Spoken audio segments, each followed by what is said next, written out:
ئەی ئەو کەسانی کە دوکانتان هەیە، خاوەنی مڵکی دوکان و خانووتان لە کرێدایە، دوکانتان لە کرێدایە. خەڵکێکی زۆر هەیە فەقیرە، کرێچەکان، بازار سفر بۆتەوە بەهۆی ئەم شەڕەشەوە. خوای گەورەمان پارێزوو لامادە لەم شەڕە. بازار زۆر خراپ بووە، بۆ پێشتریش هەر خراپ بوو بۆی موچە و ئەم شەڕەوە.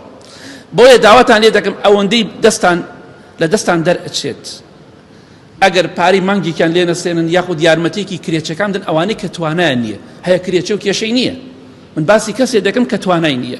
ئەگەر بتوانن یارمەتیان بدەن، لە کرێکەی خۆش بن، لە مانگێکان بە تایبەتی خۆش بن، یاخود لە هەندێک لە کرێکان خۆش بن، دوکاندارە کابرا پێی خۆش شتێکی بۆ بگەڕێنیتەوە، کابرا کرێکی تۆیە ماڵێکی هەیە فەقیرە هەژارە، یارمەتی دەری بە ئیزنی خوا.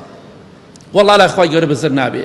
لەم کاتانە پێویستمان بۆیە خەڵکێکی زۆر فەقیر هەیە، وەڵڵاهی نەفەرێک ئەی وەڵڵاهی بە برادەرێکی میوت ئەی مناڵەکەم دوێنێ داوای 1000 دیناری گوستوێن بەخوا پێم نەبوو، وەڵڵاهی خەڵک ئەزانم بە قەرز مریشکە کڕێ مریشکێک نەک، یعنی توانای نییە پارەکەی لە ماڵەوە نییە بیدات.